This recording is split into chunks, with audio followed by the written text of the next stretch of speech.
chapter 3. Now I, Jacob, had spoken a great deal to my people, but I can only write a few of my words because of the difficulty of engraving metal plates. We know what we put on plates will last, and whatever we write on anything other than plates will be lost and fade away.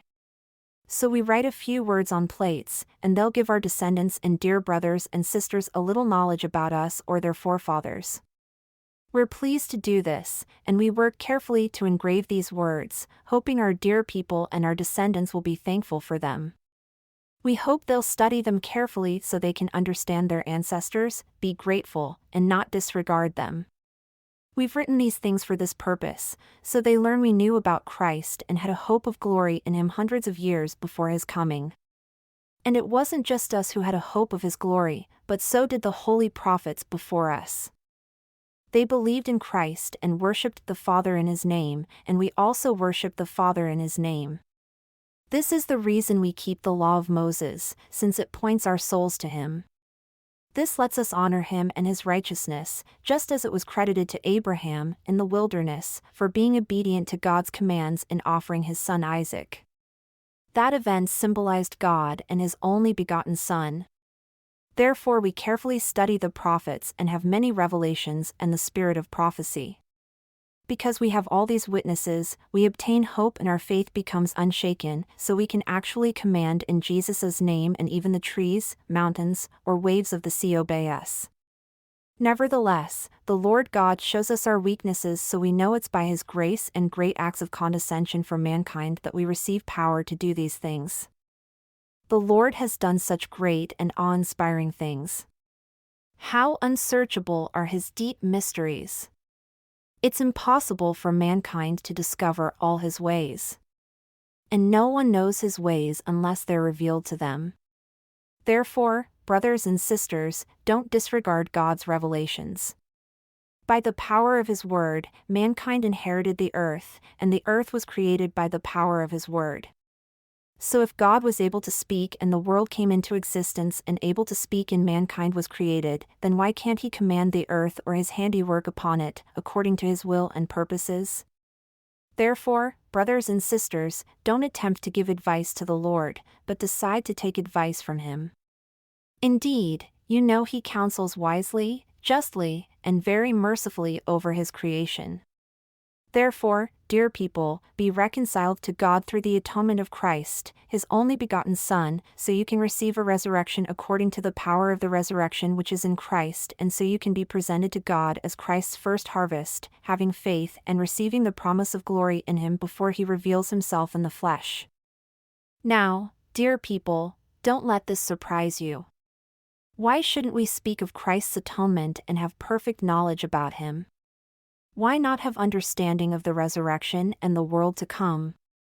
My people, those who prophesy, let them prophesy so people can understand, because the Spirit speaks the truth, not lies. Therefore it speaks of things as they really are and really will be. These things are shown to us plainly to save our souls. But we aren't the only witnesses of these things, since God told them to former prophets. However, the Jews were a stubborn group, and they treated plain words with disdain and killed the prophets, and only wanted things they couldn't understand.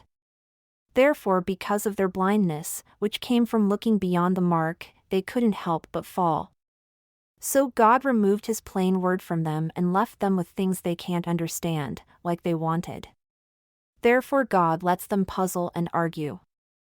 Now I prophesy by the Spirit, from the inspiration given to me, that because of the Jews' confusion, they'll reject the stone on which they could build a safe foundation. According to the Scriptures, this stone will prove to be the great, last, and only sure foundation offered to the Jews. Now, dear people, how is it possible these people, after having rejected the sure foundation, can ever build on it as their safe cornerstone? My dear people, I'll explain this mystery to you if I don't lose the spirit of revelation and get distracted by my worry over you. My people, let me remind you of the words the prophet Zenos spoke about the house of Israel, saying, "Hearken, O house of Israel, and hear my words, the words of a prophet of the Lord. This is the Lord's message. I'll compare you, O house of Israel, to a tame olive tree a man took and nourished in his vineyard. And it grew, became old, and began to decay. And the Lord of the vineyard went out and saw his olive tree started to decay, so he said, I'll prune it and loosen the soil around it and tend it, so perhaps some young tender branches will sprout and it won't die. So he pruned it, loosened the soil around it, and tended it according to his word.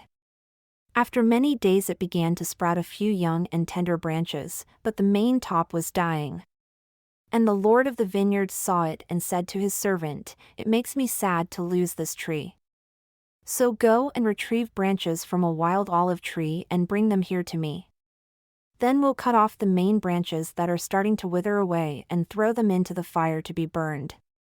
And the Lord of the vineyard said, I'll remove many of these new, tender branches and graft them in places I choose, then it won't matter if the original tree root dies, because I can still save its fruit for myself. Therefore I'll take these young tender branches and graft them in places I choose. Now take the branches of the wild olive tree and graft them in to replace them. Then I'll throw the ones I've cut off into the fire and burn them, so they won't take up space in my vineyard.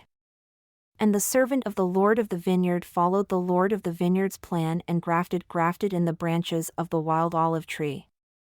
And the Lord of the vineyard had it tilled, pruned, and tended, saying to his servant, It makes me sad to lose this tree, so I've done this to perhaps be able to keep its roots alive, so they don't die, because I would like to save them for myself.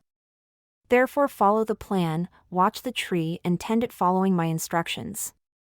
And I'll place these branches in the lowest parts of my vineyard, where I choose, and that isn't your concern. I'll do this in order to save the tree's natural branches for myself and to store its fruit for myself in preparation for the harvest time. Because it would make me sad to lose this tree and its fruit. And the Lord of the vineyard went his way and hid the natural branches of the tame olive tree in the lowest parts of the vineyard, some in one part and some in another, according to his deliberate plan. After a long time had elapsed, the Lord of the vineyard said to his servant, Come, let's return to the vineyard to work there. Then the Lord of the vineyard with his servant returned to work in the vineyard. The servant said to his master, Oh good! Look here! Inspect this tree. And the Lord of the vineyard looked and saw the tree where the wild olive branches had been grafted in. It had sprouted and begun to produce fruit. He saw it was good and its fruit was like the natural fruit. He said to his servant, See, the wild tree's branches have taken hold of the root's vitality, so that the root has provided them with vigor. And because of the root's vitality, the wild branches have produced tame fruit. If we hadn't grafted in these branches, the tree would have died. Therefore I'll store plenty of fruit that this tree has now produced. I'll store the fruit for myself as part of the harvest. The Lord of the vineyard then told the servant, Come, let's go to the lowest parts of the vineyard and see if the tree's natural branches have also produced a lot of fruit, so I can store the fruit for myself as part of the harvest. And they went out to where the Lord of the vineyard had hidden the tree's natural branches, and he said to the servant, Look at these. He saw the first tree had produced plenty of fruit, and he saw it also was good. Then he told the servant, I've tended it a long time, and it has produced plenty of fruit. So take the fruit of the tree and store it as part of the harvest, so I can save it for myself. The servant asked his master, How was it that you came to plant this tree or this tree branch here? It was the poorest spot in the whole vineyard. But the Lord of the vineyard replied, Don't complain about it, I knew it was a poor spot of ground. That's why I told you that I gave it attention and cared for it a long time, and you see it has produced plenty of fruit. Then the Lord of the vineyard said to his servant, Look here. I've also planted another branch of the tree, and you know this spot of ground was poorer than the first. But look at the tree. I've tended it a long time and it has produced plenty of fruit. Therefore gather it and store it as part of the harvest, so I can save it for myself. Then the Lord of the vineyard said again to his servant, Look here and see another branch I've planted. I've tended it too, and it has produced fruit. And he told the servant, Look here and see the last one. I've planted this one in a very favorable spot and tended it a long time. and only part of the tree has produced tame fruit, but the other part of the tree has produced wild fruit. I've tended this tree like the others." Later the Lord of the vineyard told his servant, "Cut off the branches that haven't produced good fruit and throw them into the fire." But the servant said to him, "Let's prune it, loosen the soil around it, and tend it a little longer, so it will perhaps produce good fruit for you, so you can store it as part of the harvest." So the Lord of the vineyard and his servant cared for all the vineyard's fruit. After a long time had passed, the Lord of the vineyard told his servant, "Come, let's return to the vineyard to work there again. Because the time approaches and the end is coming soon, therefore I must store fruit before the final harvest arrives." Then the Lord of the vineyard and the servant returned to the vineyard and came to the tree whose natural branches had been taken off and which had wild branches grafted in, and all kinds of fruit weighed down the tree. And the Lord of the vineyard tasted the fruit, every kind that had grown there. And the Lord of the vineyard said, "We've tended this tree a long time, and I've stored plenty of fruit for myself in preparation for the harvest. Now it has produced plenty of fruit, although none of it's good. There are all kinds of bad fruit, and it's of no use to me, despite all our work. Now it makes me sad to lose this tree." And the Lord of the vineyard said to the servant, "What else can we do for the tree so that I can again obtain good fruit for myself?" And the servant said to his master, "Because you grafted in the wild olive tree's branches, they've saved the roots, so they're still alive and haven't died, and you can see they're still good." Then the Lord of the vineyard told his servant, "The tree is of no use to me and its roots are of no use to me so long as it produces bad fruit. However, I know the roots are good, and I've kept them alive as part of my plans. And because of their great vitality, they've produced good fruit from the wild branches until now. But the wild branches have grown and overrun the roots. And because the wild branches have overcome the roots, the tree has produced a lot of bad fruit. And because it has produced so much bad fruit, you see it's beginning to die. It will soon be lost, reaching the point that we'll need to throw it into the fire unless we do something to keep it from dying." Then the Lord of the vineyard told his servant, "Let's go down into the lowest parts of the vineyard and see if the natural branches have also produced bad fruit." So they went down into the lowest parts of the vineyard and saw the fruit of the natural branches had also become corrupt, the first, second, and last, they had all become corrupt. And the wild fruit of the last one had overcome that part of the tree that once produced good fruit, to the point that the good branch had withered away and died. Then the Lord of the vineyard mourned and asked the servant, "What more could I have done for my vineyard? I knew that all the vineyard's fruit, except for these, had become corrupt. Now these that once produced good fruit have also become corrupt. All my vineyard's trees are now good for nothing and will need to be cut down and thrown into the fire.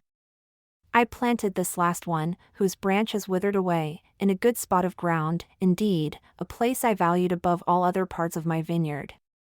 And you see I also cut down what was growing in this spot of ground so I could plant this tree in its place. You can see that part of it produced good fruit and the other part produced wild fruit. Because I didn't cut off its bad branches and throw them into the fire, they've overcome the good branch, so it has withered away. Now, despite all the care we've given to my vineyard, all its trees have become corrupt, so they don't produce any good fruit. I was hoping to save these, to have stored up fruit for myself as part of the harvest. But they've become like the wild olive tree, and they're of no value except to be cut down and thrown into the fire. And it makes me sad to lose them. But what more could I have done in my vineyard? Have I neglected my work and failed to tend it? No, I've tended it and I've loosened the soil around it, I've pruned it, I've fertilized it, and I've worked my hand almost the whole day, and now the end is approaching. It makes me sad that I must cut down all my vineyard's trees and throw them into the fire to be burned. What's ruined my vineyard?" Then the servant asked his master, "Isn't it your vineyard's ambitious overgrowth? Haven't the branches overgrown the good roots? And because the branches have overgrown their roots, growing faster than the strength of their roots, taking strength to themselves, I ask, isn't this the reason your vineyard's trees have become corrupted? The Lord of the vineyard told his servant, "Let's go ahead and cut down the vineyard's trees and throw them in the fire, so they don't take up space in my vineyard. I've done everything I could. What more could I have done?" But the servant said to the Lord of the vineyard, "Wait a little longer." And the Lord of the vineyard replied, "Yes, I want to give it more time, because it makes me sad to lose my vineyard's trees. Therefore let's take some of the original branches I've transplanted to the lowest parts of my vineyard and graft them into the tree they came from. And let's cut from the tree the branches with the most bitter fruit and graft in the tree's original branches in their place. I'll do this so the tree won't die, so that perhaps I might save the roots for myself and for my own purpose. And the roots of the tree from which I took the original branches are still alive, therefore, to also save them as part of my plan, I'll take some of the tree's original branches and graft them back. I'll graft the original branches back to the roots of the original tree, so I can also save the roots for myself, so that when they're strong enough, they might produce good fruit for me, and I can still celebrate my vineyard's fruit." So they took branches from the original tree that had become wild and grafted them into the original tree that also had become wild. They also took branches from the original tree that had become wild and grafted them into their original tree's root. And the Lord of the vineyard said to the servant, "Only cut away the most bitter, wild branches from the trees, and graft in their place according to my instructions. We'll tend the vineyard's trees again and trim their branches and cut from the trees the ripe branches, which have to be destroyed, and throw them into the fire. I'm doing this to let their roots perhaps regain strength because they're still promising and because changing the branches will let the good overcome the evil. Now I've saved the natural branches and their roots and grafted the natural branches into their mother tree again and kept the mother tree's roots from dying. That way my vineyard's trees can perhaps produce good fruit again, and so I can celebrate with my vineyard's fruit. Maybe I'll be able to have great results because I've kept the roots and branches of the original plant alive. Now go ahead and call servants, so we can work diligently with our strength in the vineyard, so we can prepare the vineyard to again yield the best good fruit as I originally had in my vineyard. Therefore let's go work hard this last time, the end is approaching, and this is the last time I'll prune my vineyard. Graft in the branches, begin with the last so they can be first and so the first can be last, and loosen the soil around the trees, both old and young, the first and the last and the first, so everything can be tended again for the last time. Loosen the soil around them and prune them and fertilize them once more for the last time, the end is approaching. And if it turns out these last grafts grow and produce natural fruit, then you will trim away so they can grow. As they begin to grow, you must clear away the branches that produce bitter fruit, as the good gains size and strength. But you must not clear away the bad all at once, as that would let the roots be too strong for the graft, because we don't want the graft to die, and I don't want to lose my vineyard's trees. It would make me sad to lose the trees of my vineyard. Therefore you must clear away the bad in proportion to the growth of the good, so the root and top will be equal in strength until the good overgrows the bad and the bad is cut down and thrown in the fire, so they don't take up space in my vineyard. This will be how I'll rid my vineyard of the bad. I'll graft the branches of the original tree back into the original tree, and I'll graft the branches of the original tree into the tree's original branches. This is how I'll bring them back together, so they will produce the original fruit again and be united. The bad will be thrown out, including from my entire vineyard. I'll prune my vineyard just this last time." Then the Lord of the vineyard sent his servant, and the servant went and did as the Lord had commanded him and brought a few other servants. And the Lord of the vineyard told them, "Get started and work hard in the vineyard. This is the last time I'll tend my vineyard, the end is near and the harvest is coming quickly. If you work hard with me, you'll have joy in the fruit that I'll harvest for myself at the end of the growing season." Then the servants went ahead and worked hard, and the Lord of the vineyard also worked with them. And they obeyed the Lord of the vineyard's direction in all things. And original fruit again grew in the vineyard, and the original branches began to grow and produce abundantly, and the wild branches began to be cut off and thrown away. And they kept the root and the top equal based on their strength. This is how they worked with all diligence according to the Lord of the vineyard's commandments, until the bad had been thrown out of the vineyard and the Lord had saved the good for himself, so the trees had again produced the original fruit. And they became like one body, and the fruit was equally good, and the Lord of the vineyard had saved the original fruit for himself, which was most valuable to him from the beginning. When the Lord of the vineyard saw his fruit was good and his vineyard was no longer corrupt, he called up his servants and told them, "We've tended my vineyard for the last time. You see, I've followed my plans and have saved the original fruit, so it's good just like it was in the beginning. And you are blessed since you've been diligent in working with me in my vineyard and have followed my instructions, and it has produced the original fruit for me again, so that my vineyard is no longer corrupt and the bad is thrown away, and you'll celebrate with me over my vineyard's fruit. I'll store my vineyard's fruit for myself for a long time as we prepare for the end of the growing season, which is coming quickly. I've tended my vineyard for the last time and pruned, tilled, and fertilized it. Therefore I'll store the fruit for myself for a long time, as I had planned. And when the time comes that evil fruit again grows in my vineyard, then I'll have the good and bad gathered, and I'll store the good for myself and throw the bad away into its own place. And then the final season ends, and it will be time for my vineyard to be burned with fire.